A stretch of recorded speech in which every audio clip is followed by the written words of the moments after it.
Hi team, as discussed earlier, tracks used in this episode tracks used in this episode are unauthorized. यार ये कौन बार बार कर रहा है मैसेज? ऊपर से मच्छर भी इतने हो गए ना। हेलो, हाँ, नहीं बस मेल कर ही रहा था। क्या बात कर रहा है? फाइल आ गई है? ठीक है। इसका मैसेज था भाई, एक और offer, iPhone 13 no cost EMI with 6000 cashback HDFC। अरे ये तो अपना हो सकता है। तो अगर मैं 90,000 में से 50,000 डाउन पेमेंट देता हूँ तो मतलब 40,000 का फाइनेंस, तो 40 डिवाइड बाय 6,666। अरे बाप रे, ठीक है। लेकिन इसमें फीचर है क्या? Cinematic video, A15 chip, processor तो तगड़ा होगा boss.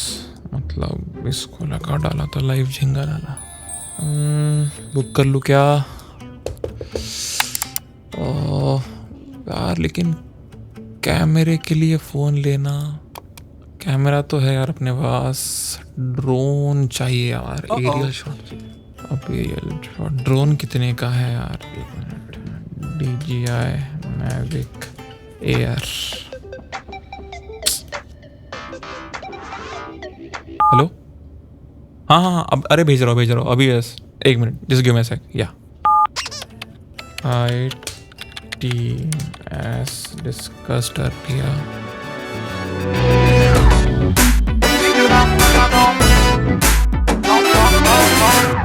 So wisdom is the art of knowing what to overlook। अस्सलाम वालेकुम, नमस्कार, वणकम। मैं हूँ आपका आवारा दानिश और आप सुन रहे हो आपकी अपनी पॉडकास्ट जिसका नाम है यार लंबी नहीं करो, प्रोड्यूस्ड बाय आवारा परिंदे साउंड स्टूडियो। तो जी, डिस्ट्रैक्शन, भटकाव, बहलावा, बदहवासी, कितने, मतलब जितने नाम दो उतने कम है। और इस चीज़ का शिकार हर कोई हुआ है, मतलब ऐसा कोई नहीं है जो बचा हो इससे। बचपन में दादी कहा करते थे कि शैतान होता है जो आपको भटकाता है, इसीलिए हमेशा ना कुल रोज कुछ पढ़ के बाहर निकला करो, जो भी काम करना है ना कुछ पढ़ के करो। मतलब शैतान दादी नहीं। वैसे साइकोलॉजी में भी इस भटकाने वाले शैतान के ऊपर रिसर्च किया है और उनके मुताबिक भटकाव जो है वो 2 तरीके के होते हैं। तो पहला डिस्ट्रैक्शन होता है सेंसरी डिस्ट्रैक्शन, जो होता है आपके यही मैसेजेस, कॉल, म्यूजिक, एम्बियंस, इनके वजह से।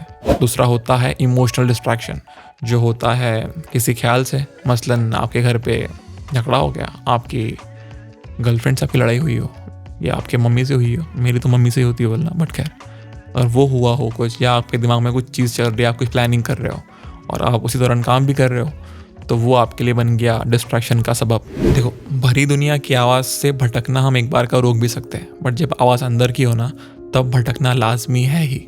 मतलब इसमें आप कुछ नहीं कर सकते। अब अंदर की आवाज़ भी अलग अलग बातें बयां करती है, तो कई बार इसकी वजह होती है अकेलापन, या एक साथ एक ही समय पे बहुत सारा काम ले लेना, और कई बार होता है अनप्रेडिक्टेबल माहौल में रहना। अब बातें ज़्यादा है तो एक एक करके आते हैं, ठीक है? कंफ्यूज नहीं, आराम से भाई है। पहली बात, तुम जो ना भर के इंस्टा पे, फेसबुक पे घंटों घंटे बैठ के सर्व करते रहते, लोगों को चेक करते रहते। वो इसलिए करते क्योंकि क्या, किसी महान आदमी ने कहा था, हमने तो बचपन में पढ़ा था, बट वो पता नहीं कौन महान आदमी है। उन्होंने कहा था कि man is a social animal. तो एनिमल तो हम है ही, बट सोशल भी है। तो सोशल होने के लिए हमें सोसाइटी में रहना ज़रूरी है, और इसीलिए हम लोग उस ताक में रहते हैं कि हम लोग देख सके कि लोग कर क्या रहे हैं, उनकी ज़िंदगी में हो क्या रहा है, हम लोग कहाँ पे। कंपेयर भी तो करना पड़ता है ना बॉस, तो इसके लिए ये ज़रूरी है। तो अब इसका सोल्यूशन है क्या? सोल्यूशन ये है कि भैया आपके दिन में आप एक थोड़ा सा टाइम अपने लिए निकालो और जाके आप अपने दोस्तों से, अपने यारों से, अपने दिलदारों से बात करो। फ़ोन पे बात करो, या फिर वीडियो कॉल कर लो, या फिर मिल लो जाके, अगर वैक्सीनेशन हो गई है तो, ठीक है, देख के वो भी। दूसरी बात है, एक साथ एक समय पे बहुत सारी चीज़ों में उलझ जाना। अब इससे होता ही है ना कि हम लोग को तो पहले बताया जाता है कि यार मल्टीटास्किंग मतलब गजब की चीज़ है, मतलब आप मल्टीटास्कर हो तो आप सब कुछ हो। लेकिन इसका नुकसान भी है। इसका नुकसान ये है कि जब आप बहुत सारे काम एक साथ करने लगते हो तो उसमें ना आपका कोई भी काम एकदम करेक्ट, एकदम परफेक्ट होना मतलब मुश्किल है। तो आप ना हाफ कुड काम कर करके आगे बढ़ने लगते हो, जो कि अगेन एक प्रॉब्लम का सबब है। तो इसका सोल्यूशन क्या है? इसका सोल्यूशन ये है कि आप एक वक्त पे एक ही काम करें। मतलब जो भी हाथ में आ रहा है पहले उसको कंप्लीट करो, उसके बाद में हम नेक्स्ट पे जंप करते हैं। तो इससे होगा ये कि पहला काम सही तरीके से कंप्लीट हो जाएगा और आपको डिस्ट्रैक्शन भी नहीं रहेगा उस चीज़ का कि यार दूसरे पे कूदना है ना। आराम से एक कर फिर दूसरा देख, ठीक है। और आखिरी मतलब अनप्रेडिक्टेबल माहौल। तो यार माहौल तो माहौल का क्या है, सब कुछ आपके जैसा हो ये ज़रूरी तो नहीं। तो माहौल में ढलना सीखो। आपको देखो भले ही लगे कि आप पूर्ण भगवान है, बट आप नहीं हो, समझे? तो इसके लिए सुधरो, अबे सुधरो। तो बड़ी बात है ऐसी कि मैं आपको आज ये ज्ञान क्यों दे रहा हूँ। तो देखो इस चीज़ का, जैसे आपको मैंने कहा कि शिकार हम सब होते हैं, तो मैं भी हो चुका हूँ और मैं होता आ रहा हूँ। तो सोचा कि चलो आपको भी बता दो कि यार ये मेरे साथ में हो रही है चीज़। और लेटली मुझे ना ये रियलाइज़ हुआ है कि जो दादी कहते थे ना कि जो शैतान आपको भटकाता है, वो शैतान ना सभी के अंदर होता है। तो उस शैतान को भटकाने मत दो, ठीक है। तो जी मैं हूँ आपका आवारा यार दानिश। आप सुन रहे हो आपकी अपनी पॉडकास्ट जिसका नाम है यार लंबी नहीं करो, प्रोड्यूस बाय आवारा परिंदे साउंड स्टूडियो। तो इसके अलावा भी आपको अगर मेरे साथ सोशलाइज होना है, आप जो भाई कही थी ना बात कि सोशल बन जाओ, तो वो सोशलाइज होने के लिए आप सर्च कर सकते हो दानिश_जाकिर_शेख। देखो मुझको अभी कॉल आ ही रहा है, तो ओके, शुक्रान।